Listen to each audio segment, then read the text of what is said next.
right, welcome everybody. In today's deep session, the goal is ultimately to walk through some strategies and some technologies for enhancing learning engagement in the on-campus as well as the online classroom.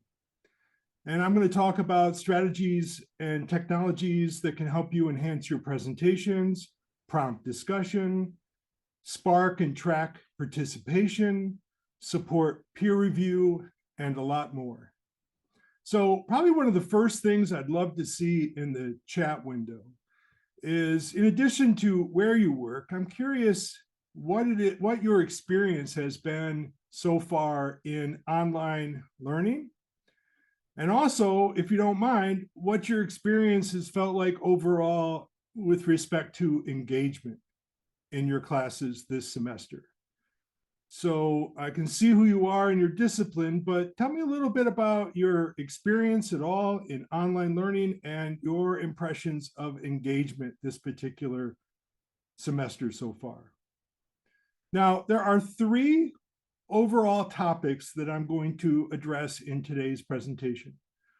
The first, I want to kind of step back and have us all appreciate what engagement means and how critical it is for learning to occur. And then I want to share with you lots of ideas from different perspectives for how you can maximize engagement. I'm also going to share with you some ways that if you were kind of like an evil professor and wanted to make things as disengaging as possible, what would that look like? And let's say you really do want your class to be extremely engaging. How can you have the right intention, but still things go wrong? So love seeing some of you share some of your experiences, some of your thoughts on engagement in the chat window. While we go, I'll try my best to watch the chat. In addition, at the end of the presentation, or maybe sometime during the presentation, I suspect the slides that I have will be shared with you. So let's start by talking about what is engagement. And one of the things you're going to see on a few of my slides, and I hope you don't mind, is I actually spent some time with ChatGPT 4.0 just to see, because I was a little curious, like I do a tremendous number of things and I don't just want to share what I do. So I was just curious from my perspective, what could I learn from ChatGPT? And you'll see some ways that I used it to create some of the content for some of my slides. But when you look at the definition, you really think about it in terms of really appreciating its importance in the context of here at the university. I think it's best to think of engagement as the depth and the breadth of a student's involvement in their own learning journey. And the way that I've thought for now almost 15 years, when I first really started trying to become a vocal advocate for the science of learning, the science of learning facilitation, I see my ultimate mission, if I care about engagement, is to try to do everything I can to transform our students. I think of a student as just somebody who paid the tuition, got accepted, and has a right to be in the classroom. I want to transform them into what I call a learner. And to me, a learner is someone who is fully immersed in the learning journey and hopefully effective at it. So I really think that the best way for me to transform them to a learner is to intentionally try to help them employ what we know about how to be a successful learner. I suspect some of you recognize that sometimes we have students that have the talent, have the willpower, the way power to get things done, but might not be using the right strategies. Now, ultimately, I think that what a student needs in order to be fully engaged is certainly a willingness to put in the effort, a willingness to adjust their strategies.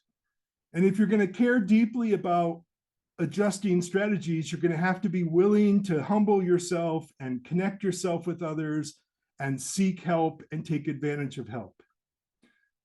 ultimately, I think we also have to help our students be patient, because I think all of us know it can take a lot of practice before we ultimately master some very challenging things. Finally, I think that those students to become learners have to have hope. And to me, hope is they truly believe that if they put in the effort, if they're willing to adjust their strategies, if they're willing to seek help and willing to be patient, that things can work out well. Now, when I think about the science of successful learning and its relevance to trying to help our students be as engaged as possible, I tend to think about, at least initially, these particular disciplines. I think primarily we're here to help students learn. So certainly we ought to help our students become learners by showing them how to effectively learn. I think because the challenge of getting a college degree is a difficult one, it's more like a marathon than a sprint, we also have to help our students know how to muster the motivation necessary to keep going despite obstacles, despite challenges, despite negative emotions, and more. I think we need to help our students become productive because the demands of today's students are substantially different than they were for me decades ago. I was able as a first generation college student to not have to work and still have my financial aid cover just about all of my expenses. Today, that's not the case. And so many of our students are having to balance work and school. And then on top of that, I think we're doing a lot better job of trying to encourage our students to take advantage of experiential opportunities, research opportunities, internship opportunities, and more. Plus, I think it's fair to say that our students have to deal with other issues, family issues. Some cases we have students that are parents. And so I think it behooves us to also teach them how to be productive, how to actually manage multiple obligations and get those things done, but at the same time, get them done in an efficient and effective way so that you can have a life that's sustainable. I also think it's important that we emphasize vitality. The students need their body and mind to be as healthy as possible. And I think that it behooves us, if we want students to truly learn, to try to do everything we can to make sure that they're getting and are attending to their nutritional needs, their exercise needs, their sleep and rest needs. All of those things are critical.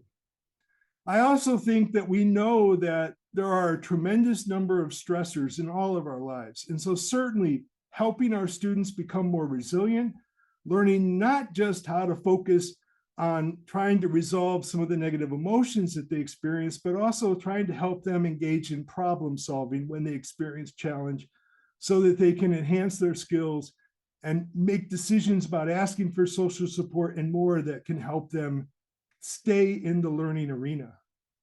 And finally, I'm really a big fan of trying to help our students flourish along the way.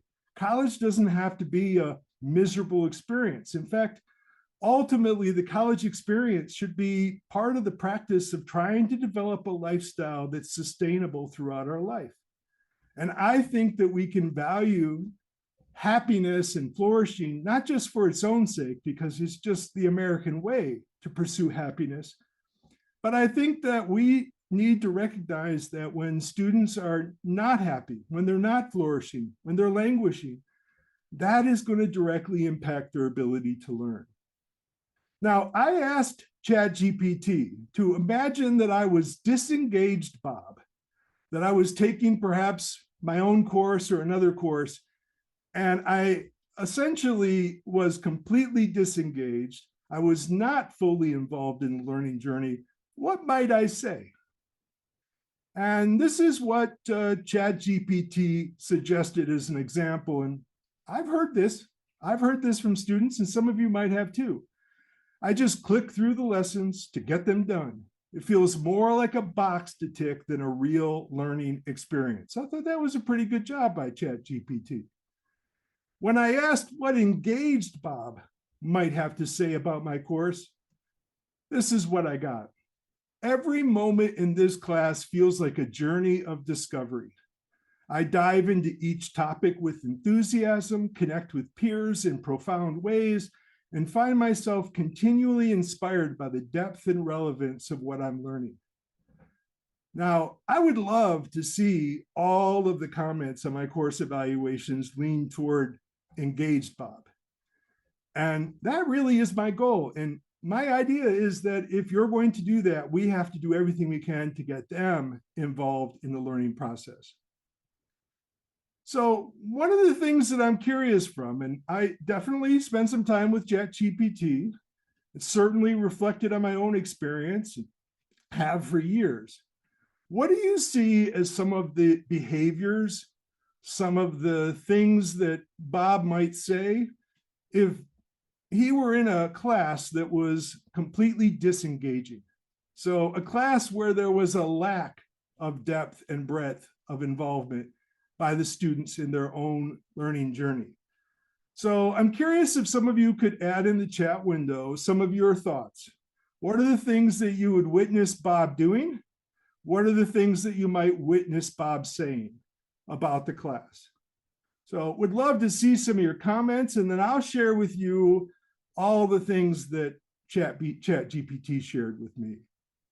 So I'd love to see some of you contribute in the chat window. What are some of the things that you notice when you see students disengaged, either behaviors or things they say? Suspect some of you are thinking about it. So certainly discussion responses. What do you see in those discussion responses? No online presence. What does that mean to you? Let's get down to the behaviors of the thing they say. On their phone, distracted, asking questions that are easily found in the syllabus or that have been covered extensively, camera turned off, class isn't meaningful, I'm not learning anything, they're talking to each other, it's dry, it's monotonous, there's no real critical thinking. Lots and lots of late work. I think you guys did an excellent job, but I think you'd also be shocked if you asked ChatGPT, hey, give me 200 indicators, you'll get them. And if you ask for 200 more, you'll get them. So it's sometimes fun just to explore what you see. So certainly missed assignments surface. Here are some of the things that I got from ChatGPT that they identified as what they thought were the most relevant behavioral indicators and verbal indicators. Have you seen infrequent logins? Do you look at your data analytics? Certainly incomplete assignments, we got that. Lack of participation, we got that. Rapid progression through the materials, isolation, no effort to clarify or really appreciate the nuance of what they're learning, distracted. You can see verbally, you're going to see a lack of enthusiasm, avoidance, minimal feedback, expressed disconnection, feeling overwhelmed, relying on others, disinterested in discussion, a general negativity. Here are a few more. In this case, what you see when you focus on engagement. I suspect all of you would be doing the happy dance frequently, and your goal is ultimately to see your students consistently participating, taking notes, interacting, managing their time, getting things done when they need to, utilizing resources when it's appropriate, putting themselves in focused environments, seeking feedback, looking for opportunities to reflect and review what they're doing. And you can see verbally expressing enthusiasm, sharing insights, acknowledging their challenges, giving feedback on structure, seeking collaboration, express growth, valuing feedback, and seeing the course and talking about how it's relevant to their life. Here are a few more. You can see a whole host of other behavioral indicators, other verbal indicators of engagement. Now, one of the things that I want to make sure that you appreciate is engagement is incredibly complex. I mean, I suspect all of us can think about our own level of engagement in the things that we do and probably recognize that there are plenty of times when we struggle ourselves to be fully engaged, to truly be fully involved in our own learning journey. One of the biggest things that I think that all of us should appreciate is that engagement is influenced by many interacting forces. I love the biopsychosocial model because it really does help us think about all the kinds of forces that might impact our behaviors. Certainly, we're impacted by biological forces, by psychological forces, by social cultural forces, and then by developmental or life cycle forces.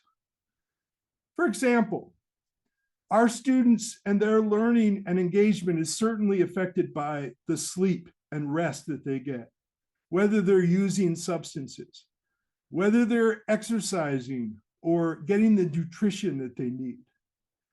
Certainly, when you think about the psychological forces, they're impacted by their cognitive development, by their habits, by their prior learning, by their expectations and interests, by their attributions, by their emotional states, by their level of motivation and self-efficacy, and much, much more.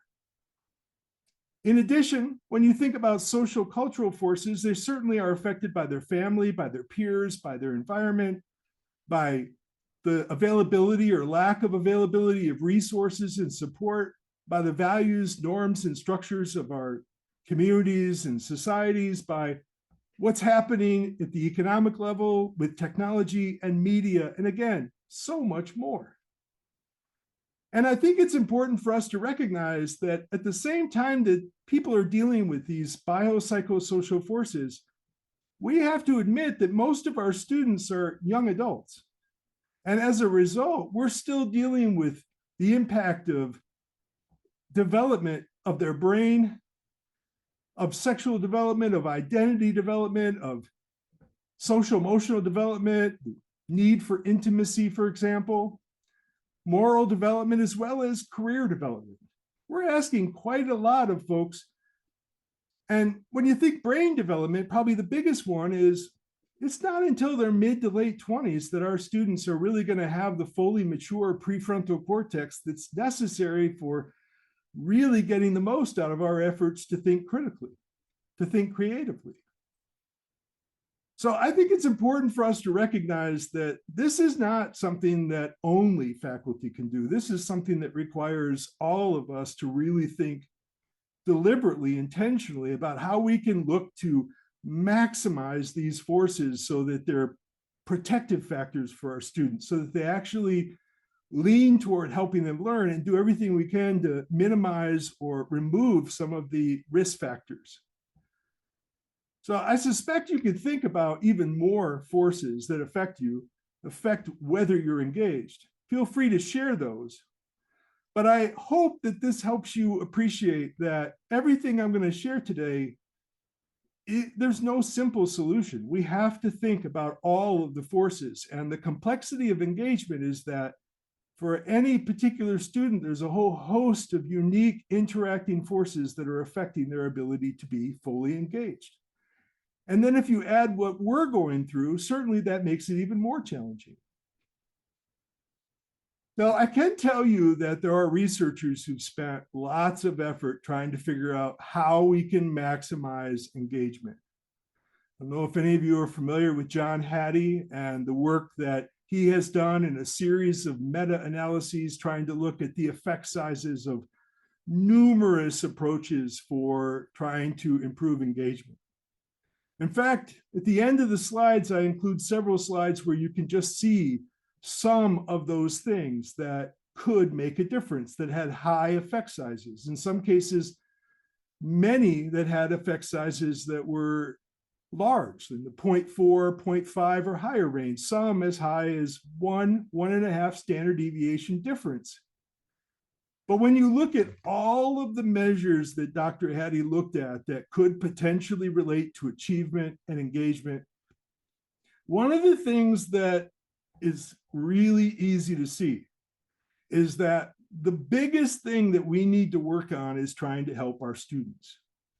Trying to help our students ultimately engage in some of the right behaviors and make the right choices and ultimately be able to be fully engaged. But I do want to tell you, sometimes this particular data gets shared as, hey, look, teachers are like the second thing, but they're nowhere near as important. And sometimes I think we need to be careful, because the more you have learners in your classroom, the more likely they are to notice when your behavior itself is a deterrent to their success. And so one of the things that I think that you have to be careful of is getting what you wish for. The more the students appreciate how to learn, how to stay motivated, and more, they recognize when we do things that prompt disengagement, that put them at risk at disengagement. Now, I certainly wanted to focus on students right from the start. So it was about 15 years ago that I started delivering my lifelong learning workshops. I started in Wisconsin, and literally I started because I incorporated these into my own class because I took this research seriously. I want to make sure that students have everything that they need in order to be capable of engagement. So these are 6 of the workshops that I deliver frequently on campus. Ace your classes and have fun too. That focuses on the learning strategies. I combine that with making effective notes to learn to teach them how to read their textbooks, how to annotate, how to take notes along the way, how to use a system of note-taking like Cornell or others to make sure that they're capturing the things that are important in their own words and that they're setting themselves up to actually engage in the right kinds of study activities using their notes. I also teach them the concept of dual coding. So certainly I wanted to focus on that. Those were the first workshops I did. And one of the things that would happen is pretty quickly I'd have students across the campus see me and say, thanks, Dr. Bob. Now that I know what I need to do, I need to know how I can make myself do it. And so that's why I added the motivation workshop and tried to help students be more self-determined, have the right mindset, and learn a little bit about how to manage their behavior, have self-control. Then I'd see students in the hallway and they'd say, thanks again, Dr. Bob. I know what I need to do and I know what I need to do to stay motivated. But do you realize I have multiple jobs? Do you realize I have a lot of things going on in my life? How do I get all this stuff done? That's when I created Getting Things Done, staying on course, getting things done, to try to teach them the GTD system for getting things done that I've used all my life. In addition, as the pandemic occurred, I recognized the need to really make sure that students knew how to manage themselves in difficult times. And so I created a workshop to teach them how to survive, how to cope, and ultimately how to go beyond that and strive throughout their life, despite adversity. And then finally, I wanted to focus on flourishing. And so I added a workshop to talk about the PERMA model, all that we know about positive psychology, and also to incorporate the efforts on campus to get students to think about leveraging their strengths. But I didn't just focus on the 50% or so of the variance in achievement or engagement that can be impacted by student interventions. I also recognized that ultimately, if you're going to be a successful learner, it's going to mean that you have more than just an instructor. You also have what I like to call a learning facilitator, someone equally knowledgeable about the science of teaching and learning, as well as somebody whose focus is to transform their students to learners. So I created some workshops that focused on the student side for faculty, including several full-day workshop presentations at the community college level and throughout the state of Wisconsin, trying to help faculty transform students to learners and transform themselves to learning facilitators. Because immersing yourself in the science is a challenge, I also had workshops on how to help people set up their own lifelong learning network so that they could continue to stay current with the relevant research. I also created a workshop on today's youth, because I still see to this day a lot of people complain about the current younger generation. And I got to tell you, when you really examine the data, they're actually far much more alike to us than we think. They're certainly not worse. The evidence is very clear that they're probably better than us in a lot of measures. And sometimes we fail to keep in mind that the temperature within which they've been asked to work within, the demands of their life, have pretty intense. And so I think it behooves us to focus on how we can design our learning and how we can deliver learning to transform our students to learners, to maximize student engagement. So this is where I'm going to focus on trying to help you think about building a course intentionally to maximize engagement. And just like I think the students need hope, they need to put in the effort, they need to adjust strategies along the way, ask for help, and be patient, I'm going to ask you to do the same. And I'm going to ask you to do everything you can to employ the science of learning design and learning delivery so that you can be a learning facilitator. And this isn't just a buzzword. You could use all kinds of words to describe this, but to me, if you employ to the best of your ability with the help of others and you're patient and willing to keep problem solving, if you focus on applying the science of how to design learning experiences and how to deliver them, I think you can make progress. You can get there. So to me, it's all about effective learning design and learning delivery. And I got to tell you, I still think there's hardly any emphasis on delivery. I think we tend to think that delivery is one of those things that nobody can touch, that everybody gets to do what they want. I think that just like we have quality standards for design, we can have quality standards for delivery. And in fact, having worked with Quality Matters now for well over a decade, I bring that up all the time. I think we're just too gun shy to be very clear that there are guidelines, there are principles that define effective delivery, not just effective design. So I tend to focus on learning first. And so to me, designing learning experiences to help students learn is absolutely critical. To me, that involves choosing the right learning outcomes, the right target, making sure that every aspect of your curriculum, the materials, the interactions, the activities, the technologies, the assessments, the resources on campus, all of those align with those targets. And then finally, making sure that the curriculum is intentionally designed to promote the learning strategies that actually work. One of the biggest complaints I hear from students is that they have to do all the learning themselves. Now, I want to explain that. We do an awesome job of sharing content, but we vary pretty widely in our ability to share activities, interactions, and other things that spark engagement, that help students really learn. A lot of times when students come to my workshops, they're asking, what do I do when I study?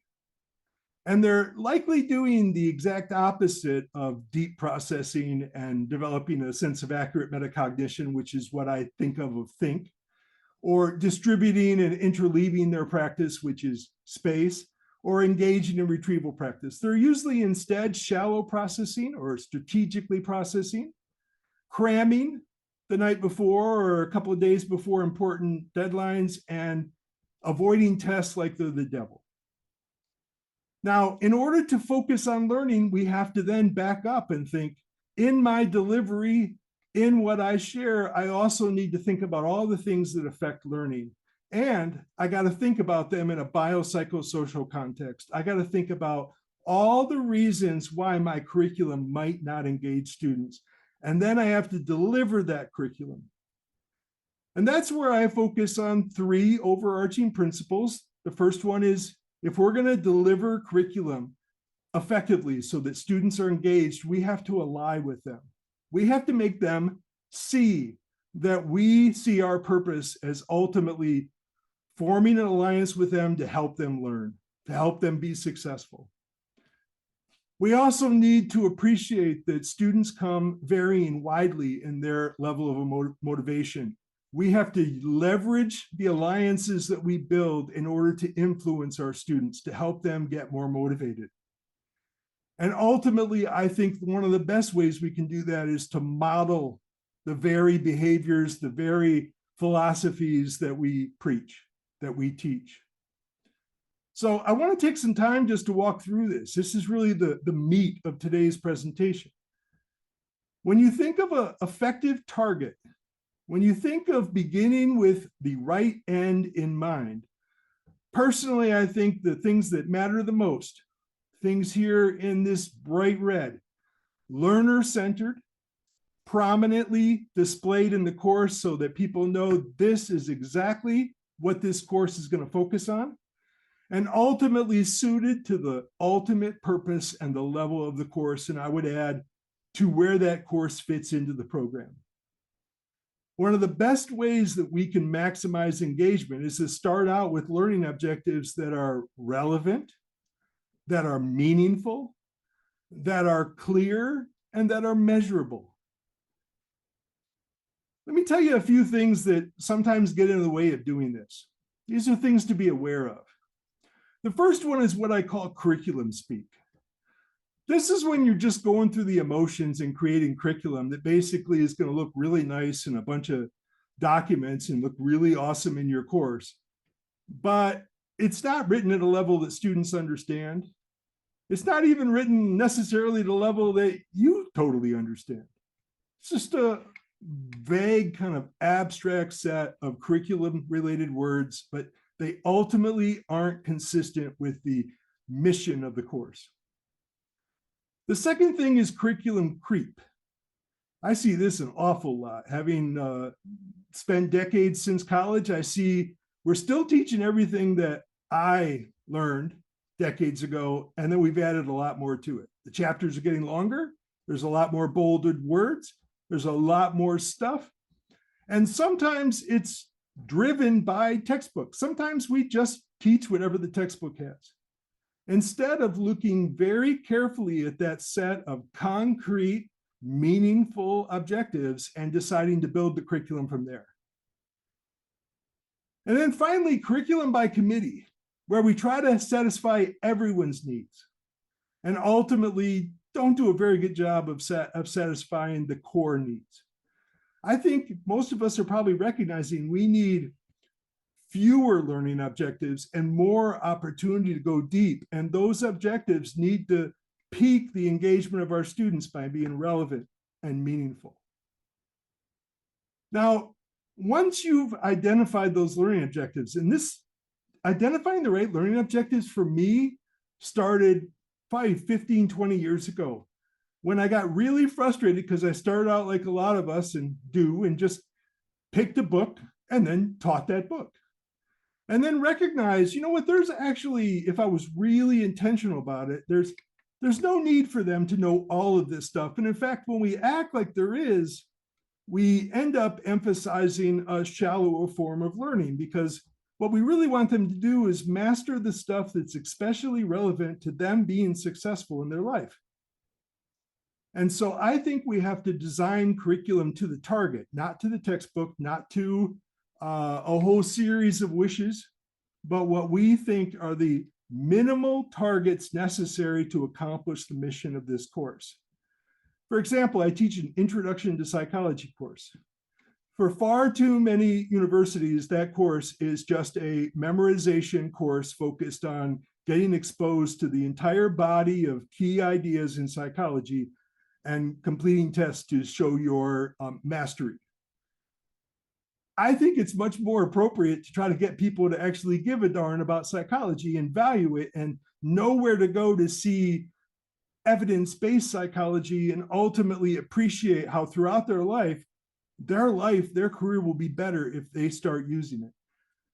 To me, it's a lot more exciting. Instead of doing a laundry list of fire hose lectures, sharing everything, I'd rather focus right down to the kinds of problems, the kinds of issues that are directly relevant to our students, like stress, like love, like how to be successful and use psychology to really do well in your classes. So to me, when we're building our curriculum, it also has to be learning centered. It has to be current. It has to be varied. And most importantly, it has to be scaffolded so that all of the learners can be successful. We did everything we can to select the very best learners we can. We have to accept where they're at when they come and build curriculum that meets those students where they're at. And ultimately, we have to fulfill the promise we give that we can help them learn. We can help them succeed. That means carefully selecting the assessments, the activities, the materials, the technologies, the interactions, the support that we're going to offer in order to make that work.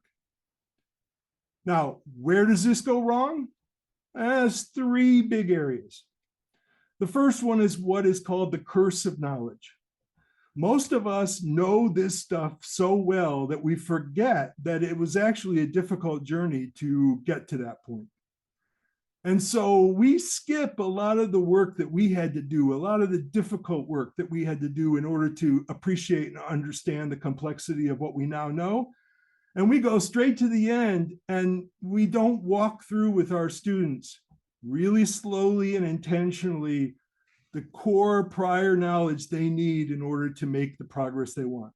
I think a lot of students reach a point in their course where they are presented with concepts in a single lecture that overwhelm them. And often at that point, that's when they might make decisions to exit. I think sometimes we have to look at the things in our courses that are difficult, that are bottlenecks, that are things that people struggle with repeatedly. And we have to think about how we can present this in a way that would be more appropriate to our younger self before we had mastered this stuff. The other thing is, I think a lot of people say, I've got active learning, but it's not actually aligned with their goals. They put people into groups and they do things that are fun, but in the long run, the students aren't that engaged because they don't see it as directly relevant to their future, to what they're doing. And then finally, sometimes by trying to cover too much and not thinking really strategically about really helping students master a few things, we end up putting students in a situation of cognitive overload, not giving students the time, the effort, the practice they need to be successful. Now, backwards design is really challenging. That's kind of what I've just shared with you, targeting your objectives and then identifying your assessments and activities and more. I'm going to share with you a simpler way to think about making your course better. It's called the +1 approach.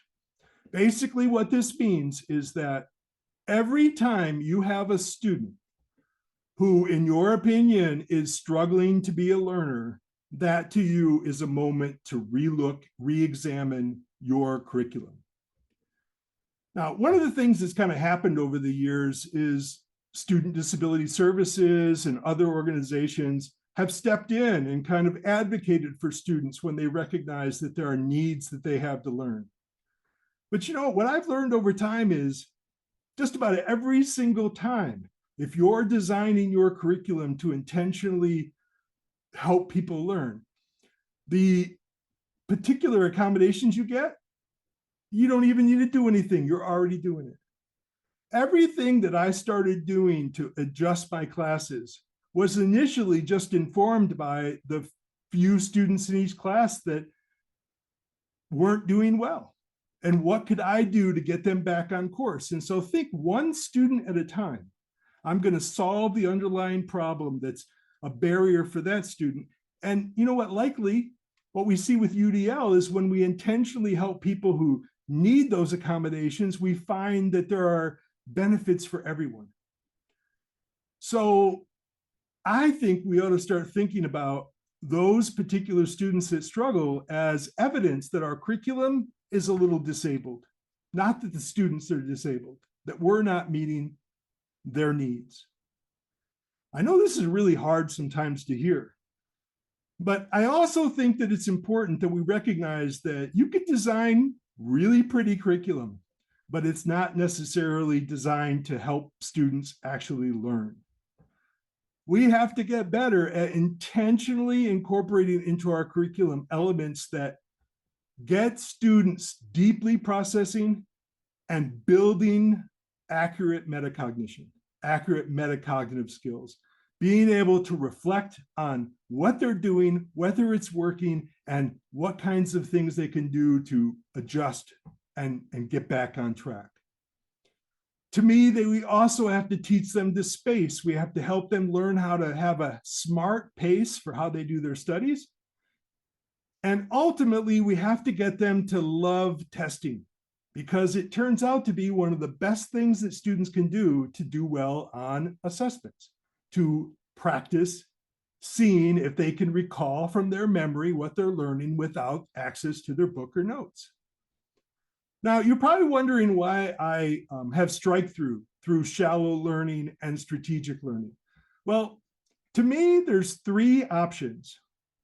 And the three options for students in terms of their engagement is to be fully, deeply engaged, to truly be here because they want to learn and be fully involved. And I think all of us love those learners. But probably the learners that frustrate us are those that engage in shallow learning. They're basically just doing everything they can to memorize, regurgitate, and then lose everything they learn through cramming, through ultimately shallow processing the night before or 2 nights before, and being able to stuff their short-term memory. But in the long run, we know that will be gone very quickly. Most of our students also are struggling as strategic learners. I teach a lot of honors classes, and one of the things that they admit to me very openly is that they've gotten really good at strategy of knowing how to make an A. And sometimes to make an A, all you got to do is shallow process. Sometimes you got to deep process. I think one of the biggest struggles we see with some of our new learners is trying to get them to not be so strategic, choosing the right professor who's going to be easier, not taking some of the challenging classes because they're worried more about their GPA and making grades.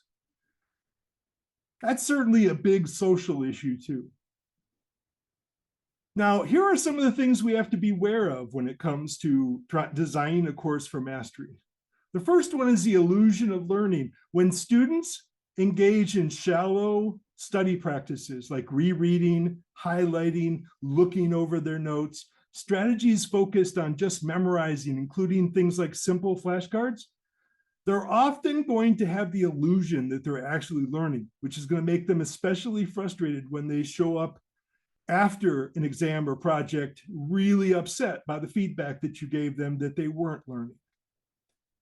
So we have to get them to actually make the difficult choice of not trusting their intuition about whether their study is appropriate. This is difficult. I've been doing this for years.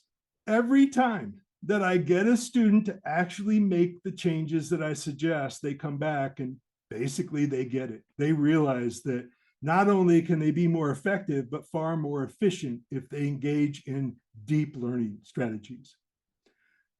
So the second one is assuming students know how to learn. This one is drives me nuts. We think that because we've selected students with high ACT scores and high GPAs that they know how to learn. And even the best of Haslam scholars, if you share how to learn, will tell you very clearly, I didn't know that.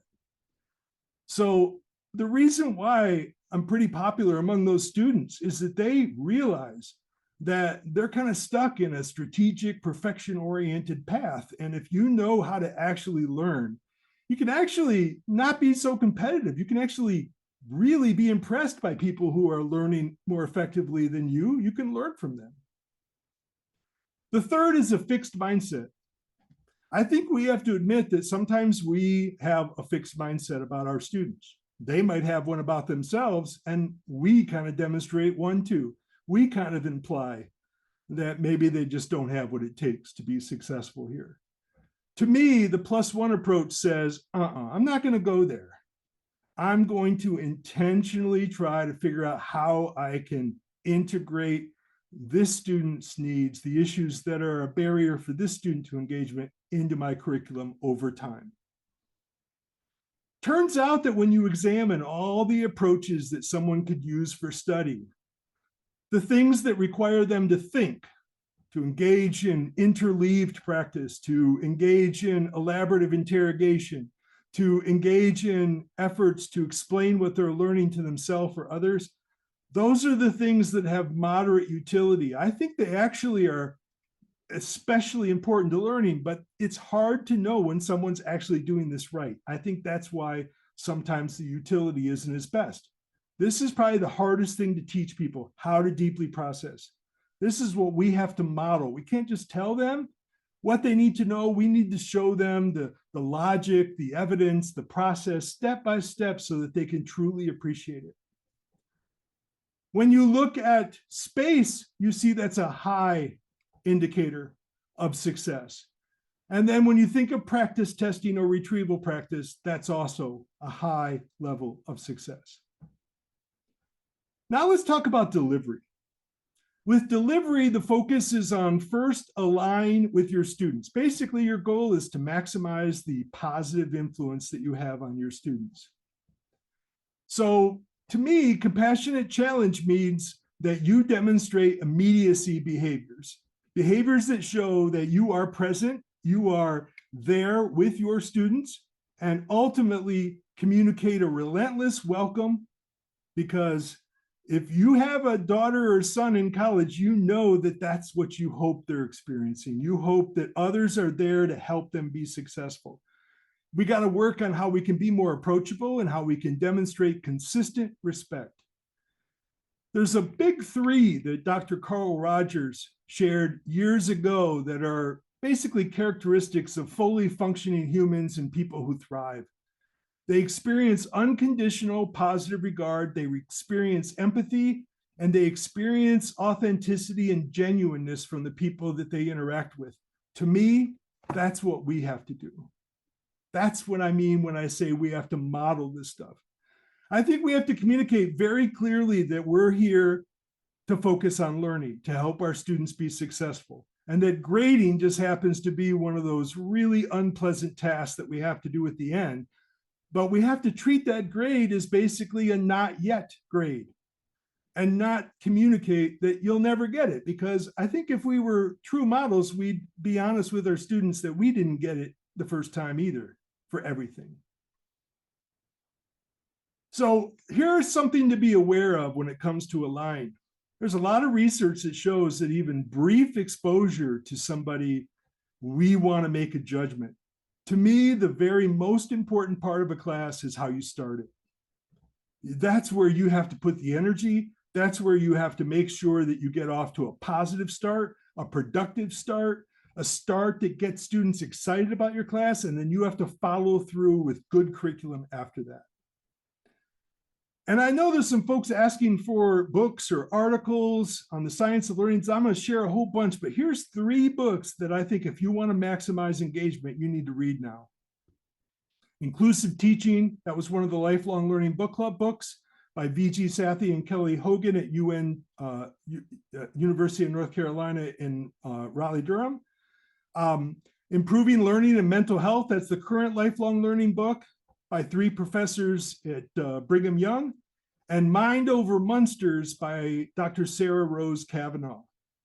These are excellent books with literally lots and lots and lots of strategies to be inclusive so that everyone can be engaged, to improve learning, to deal with mental health, and ultimately to engage in compassionate challenge. Now, the next one is motivate. I think that part of our job, if we care about learning, is to actually inspire and influence our learners. We ally to make it possible, and then we leverage that alliance in order to get the most out of our students. I see that as coaching.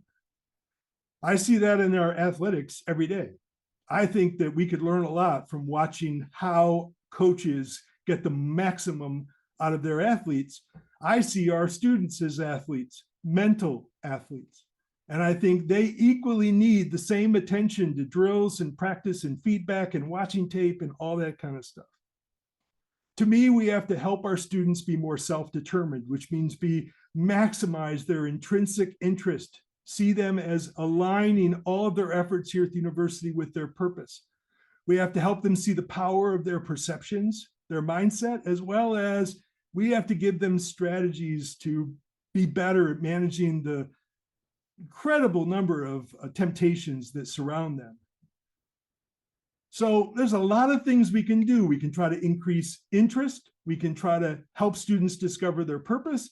We can certainly help students engage in deliberate practice by putting it in the curriculum instead of just expecting that that's something they do when they study. And then we can promote hope.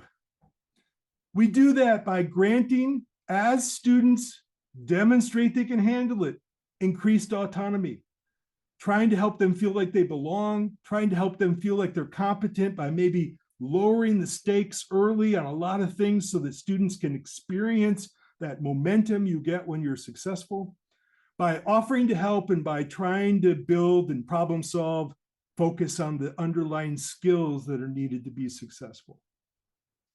What can go wrong? A lot. Because if all of our efforts are focused only on motivation and positive psychology, we're not doing the right stuff, because the evidence for that is fairly weak. Usually in anything that tries to intervene with people's psychology, their motivation, their emotion, usually what you see are small, fleeting, nuanced effects. We need to use motivation and positive psychology as a tool, a micro tool to keep people engaged in focusing on how to learn and do the right things learning-wise. Finally, we have to be a good model. This one, by the way, this model I have had for a long time, presented it all over the place. This is the first time really I presented it at a university, R1 university. This has pretty widely been presented among community colleges and some of the colleges in Wisconsin. And there's a lot of people that say, model, what do you mean? Well, I'm less likely to be engaged in good dental practice if I go to a dentist who has really bad teeth, really bad dental hygiene. Ultimately, we have to practice what we teach. We have to lead by example by demonstrating a focus on learning, a willingness to problem solve, a willingness to seek for help ourselves, a willingness to be patient, a willingness to be hopeful. And we have to have a passion for our students, for the disciplines that we represent, for our programs, for our resources, and for the university. We can't just be going through the emotions. We have to be a model of what we expect in our volunteers. We have to be that true torchbearer. What gets in the way? The blame game. Trying to say, well, it's the high school's fault. It's a student's fault. It's this fault. It's that. We just have to stay in the arena and keep trying. And what else gets in the way? We're busy folks. And sometimes we initially have a reaction that we might want to do impulsively to what our students do. It's frustrating when students show up for class. It's frustrating when they miss assignments. It's frustrating when they're on their phone. And we end up reacting out of that negative emotion and doing things that actually make it even a little more unlikely that the student will be engaged in the long run. Typically, the kinds of things that are going to improve engagement require us to have a wise mind, to step back and not operate on impulse. So I want to end by sharing with you some of the things that I think go wrong. These are just things from my experience. I kind of hinted at it earlier with curriculum creep. We let the textbook dictate our curriculum, and they keep getting bigger and stuffed with more and more stuff. I think part of our job is to curate the right materials to accomplish the objectives. We let prior experience keep us from thinking critically and creatively. We think about our own experiences taking classes.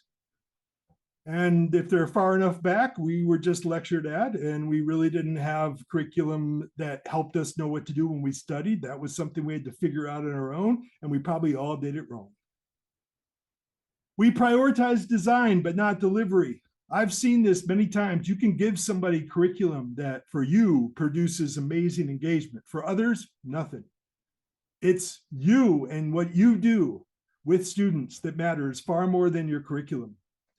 In fact, I like to say if you show your students that you care, they actually will tolerate quite comfortably some of your missteps, some of your lapses, some of your places where you could do better.